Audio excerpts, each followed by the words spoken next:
Olá, queridas e amáveis pessoas do YouTube, sejam bem-vindos a mais um vídeo do canal. Dessa vez não é um react, é o quadro que não tem nome, mas é o quadro que é tudo menos react, né?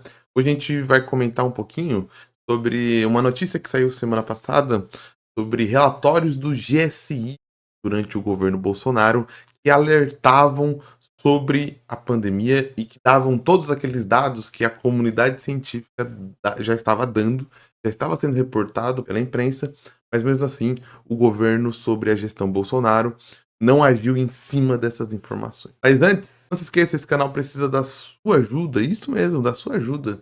Você tem poder de ajudar pessoas fora do YouTube e dentro do YouTube também, olha só. Olha que poder grande como ser humano você tem. E de graça, hein, sem gastar nem um centavo. Se você quiser e se você puder, se inscreva nesse canal após o final do vídeo.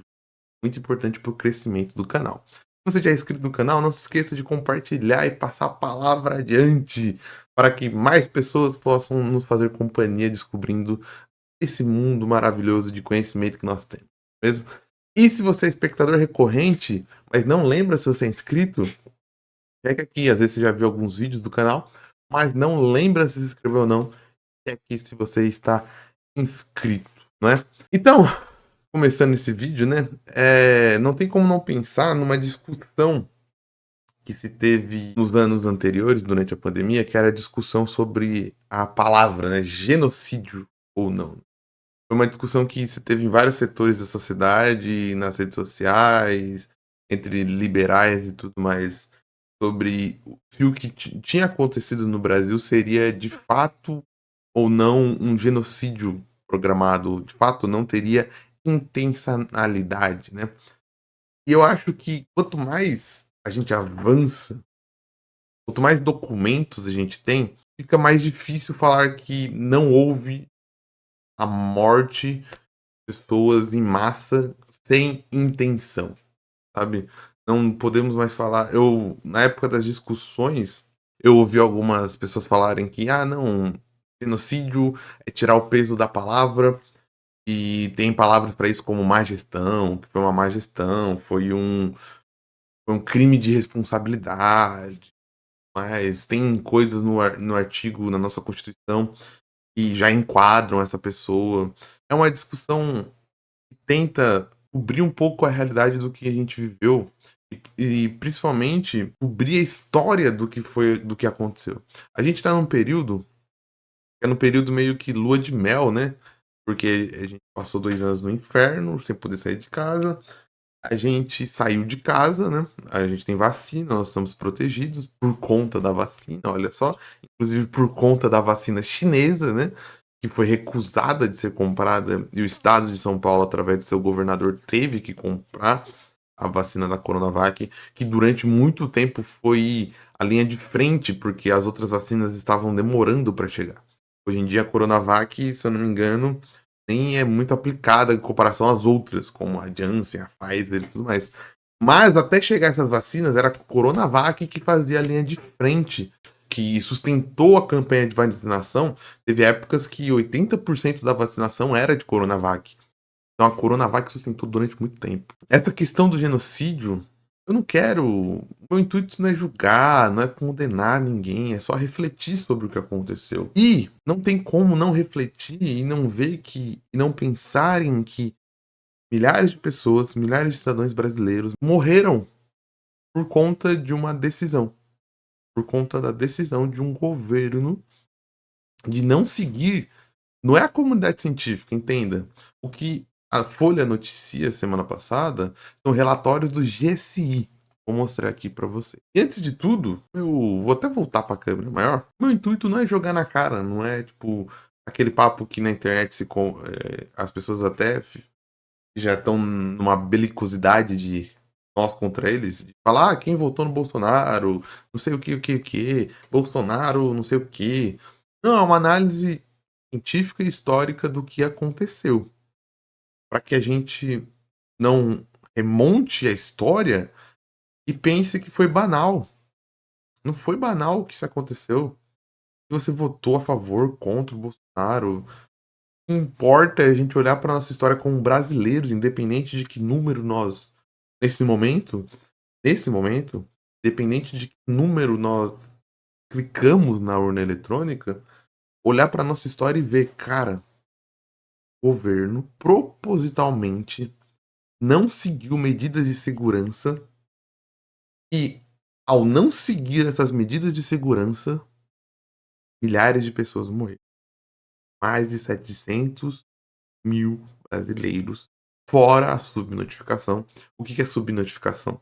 Nós tivemos uma pane de informações no Ministério da Saúde durante os 4 anos, em que várias pessoas morriam de síndrome respiratória aguda grave, e por conta da lentidão, por conta da falta de testes de Covid, por conta da falta de investimento numa estrutura, até hoje nós não sabemos do que elas morreram. Elas morreram de síndrome respiratória aguda grave, que não quer dizer nada, porque não é um diagnóstico.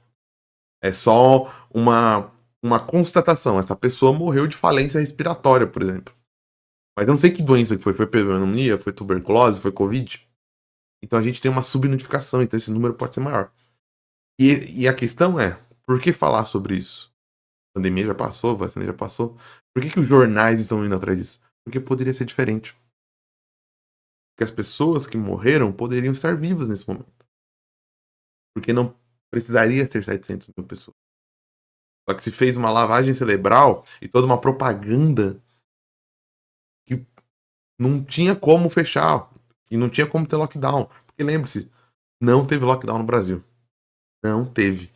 A gente usou essa palavra tanto que pareceu que teve, mas a gente teve medidas restritivas. Em nenhum lugar do Brasil, durante o período de isolamento social, foi-se proibido sair na rua. Vou tirar meu gato aqui. Que isso que lockdown é. Se você for pesquisar o que aconteceu na Itália, pessoas eram proibidas entre aspas, as pessoas tinham horário para sair na rua. O horário do mercado era controlado. Só podia, se você fosse parado na rua e não tivesse motivo, você tomava uma advertência. Isso é lockdown. Só sai médicos e seguranças, medidas, o básico do básico, né? E você tem horário para ir na farmácia, você tem horário para ir na padaria, você tem horário para ir no mercado. Se eu não me engano, isso só aconteceu em um lugar no Brasil, que foi São Luís do Maranhão. O resto do Brasil, por exemplo, aqui em São Paulo que eu tô, nunca foi proibido sair na rua. Você tinha alguns toques de recolher, mas, por exemplo, se a polícia te parasse na rua, ela não ia te prender. Entende? Nunca foi proibido sair na rua. Você tinha medidas de contra-segurança. Você tinha a questão das máscaras, que não podia realmente sair de máscara. Mas você, teoricamente, você poderia sair a qualquer momento. Você não tinha horário para ir no supermercado. Você não tinha horário para ir na farmácia. Lockdown era não pisar o pé na rua. Isso não teve sistematicamente no Brasil em nenhum momento. Inclusive, teve o contrário.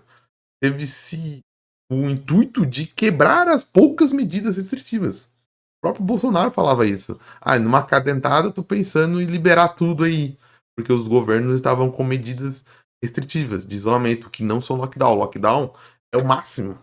A gente teve mínimos e médios, mas a gente nunca teve o máximo.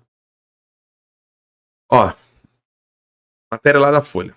Os agentes da BIM e do GSI citam o distanciamento social e a vacinação como formas efetivas de controlar a doença. Mostram estudos que desaconselham o uso de cloroquina e alertam sobre a possibilidade de colapso da rede de saúde e funerária. Ou seja, tudo o que se falava na comunidade científica e era ignorado, era tratado como histeria, era tratado como balela. E o próprio GSI, que não era formado por cientistas comunistas, era formado principalmente pelo exército brasileiro e era comandado por ninguém mais, ninguém menos que Augusto Heleno, do exército brasileiro, braço direito de Bolsonaro. Esse GSI alertou, falou sobre isso em mais de 1.000 relatórios, a matéria indica, eu não lembro onde está escrito aqui, mas em mais de 1.000 relatórios, mais de 1.000 relatórios da ABIN e do GSI ficaram sobre sigilo e alertavam sobre alta da Covid-19, crise política e vacinas. Inclusive, esses relatórios fizeram previsões das mortes. Em 7 de abril de 2021, o Brasil registrou 340 mil mortes. A projeção que havia sido feita em 26 de março pelo setor de inteligência era atingir 330 mil mortes. Ele está falando dos documentos produzidos de março de 2020 a junho de 2021. Ou seja, o GSI produziu muitos documentos, produziu muitos relatórios.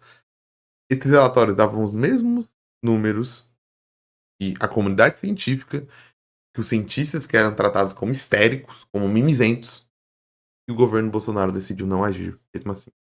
De apostar no medicamento que o próprio GSI falava que não funcionava, decidiu fazer propaganda contra a vacina que o GSI falou que ia funcionar, decidiu incentivar a morte. Eu não posso acusar ninguém de genocídio, porque isso seria irresponsabilidade da minha parte. Você precisa provar-se e num julgamento, né?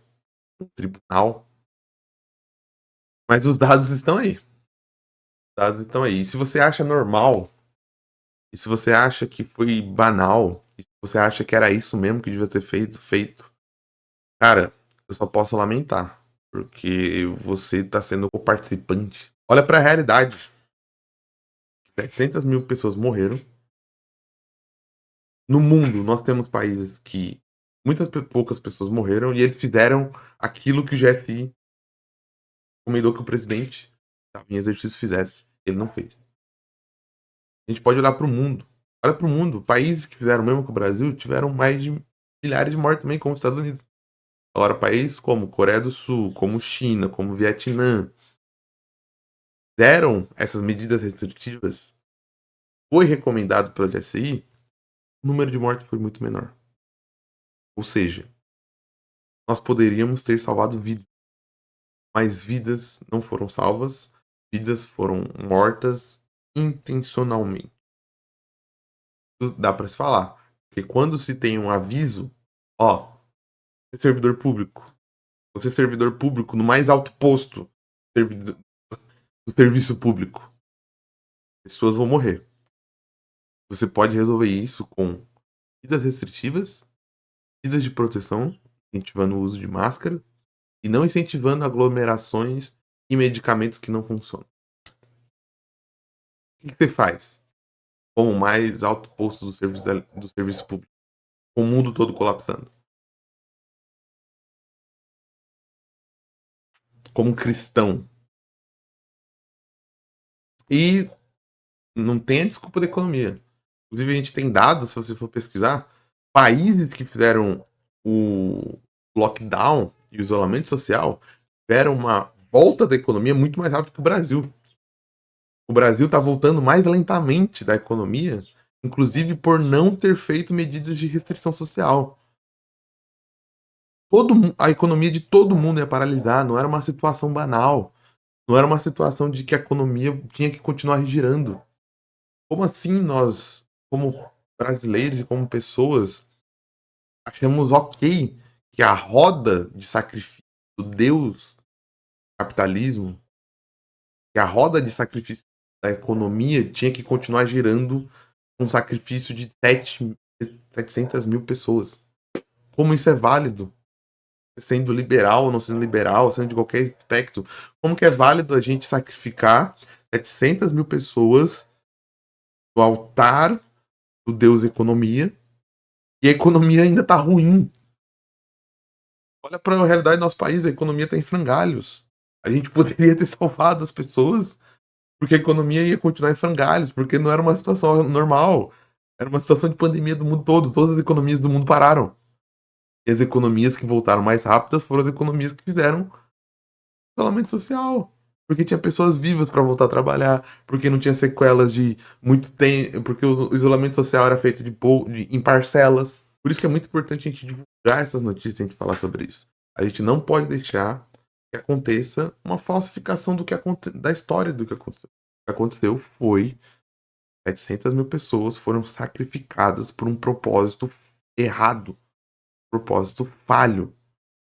Primeiro que nenhuma pessoa deveria ser sacrificada para o Deus economia. mas 700 mil pessoas foram. Os que estavam no comando tinham informação. As pessoas que estavam no comando poderiam ter feito diferentes. Não fizeram. É isso. Vou ficando por aqui. Quero saber o que você acha. Comenta aí na caixa de comentários.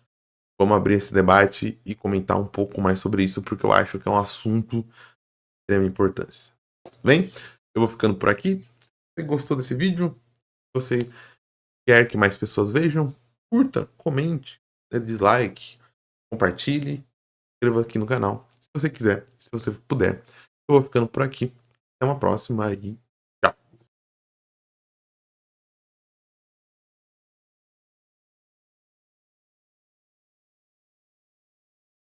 Queria que Deus ouvisse a minha voz. Queria que Deus ouvisse a minha voz no mundo mágico de Oz.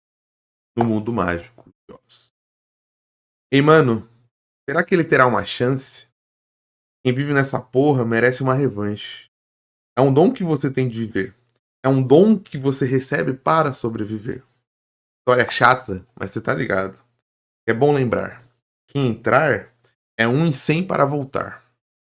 Quer dinheiro para vender? Tem um monte aí. Tem dinheiro? Quer usar? Tem um monte aí. Tudo dentro de casa vira fumaça. Foda.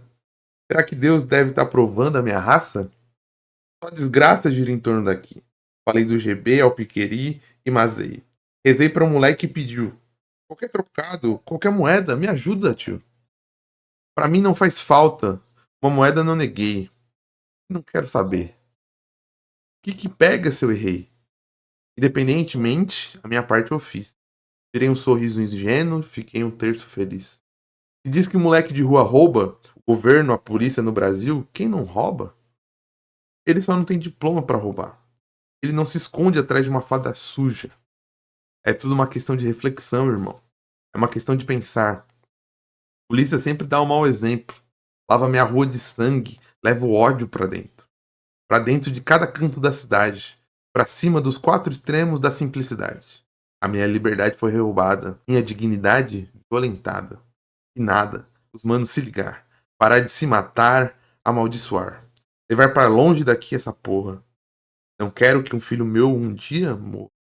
Ou um parente meu acabe com um tiro na boca. É preciso eu morrer para Deus ouvir a minha voz. Ou transformar aqui no mundo mágico de Oz. Queria que Deus ouvisse a minha voz. Queria que Deus ouvisse a minha voz. No mundo mágico de Oz. No mundo mágico de Oz. Jardim Filhos da Terra e tal. Jardim Hebron. Jaçanã e Jova Rural. Piqueri e Mazei. Nova Galvão. Jardim Curisco. Contales então. Campo Limpo. Guarulhos. Jardim Peri. GB, Edu Chaves, Tucuruvi. Alô, 12. Mimosa, São Rafael. Daqui Narchi tenha lugar no céu. Às vezes eu fico pensando se Deus existe mesmo, bro. Porque meu povo já sofreu demais e continua sofrendo até hoje.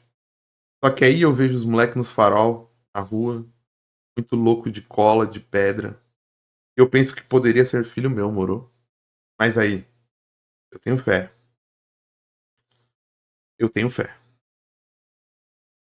Eu tenho fé.